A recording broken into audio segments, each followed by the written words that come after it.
Today I'm reading chapter 21 of the Miraculous Journey of Edward Tulane, and this one is called Neil's Diner. The diner was called Neil's. The word was written in big red neon letters that flashed on and off. Inside it was warm and bright and smelled like fried chicken and toast and coffee.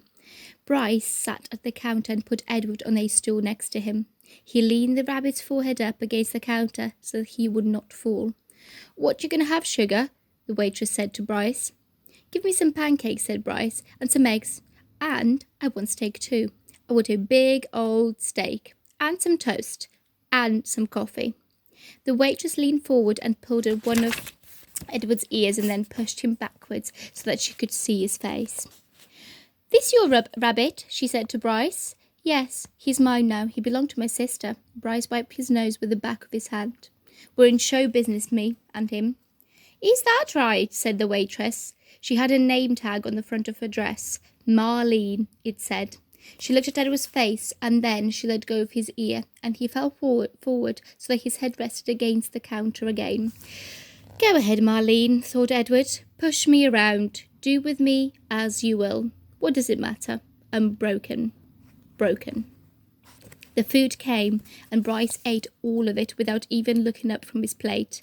"Well, you was hungry for sure," said Marlene as she cleared away the plates. "I reckon show business is hard work." "Yes," said Bryce. Marlene tucked the bill under the coffee cup. Bryce picked it up and looked at it and then shook his head. "I ain't got enough," he said to Edward. "Mum," he said to Marlene when she came back and filled up his cup, "I ain't got enough." "What, sugar?" "I ain't got enough money."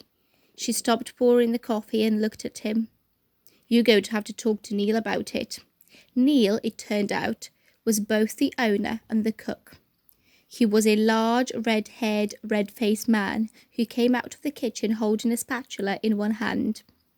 "You came in here hungry, right?" he said to Bryce. "Yes, sir," said Bryce. He wiped his nose with the back of his hand. "And you ordered some food, and I cooked it, and Marlene brought it to you, right?" "I reckon," said Bryce. "You reckon?" said Neil. He brought the spatula down on the counter with a whack. Bryce jumped. "Yes, sir. I mean, no, sir."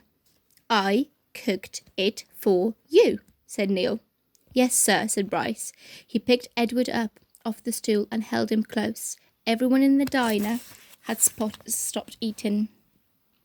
They were all staring at the boy and the rabbit and Neil. Only Marlene looked away. "You ordered it.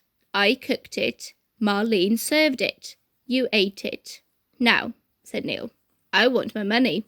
He tapped the spatula lightly on the counter. Bryce cleared his throat.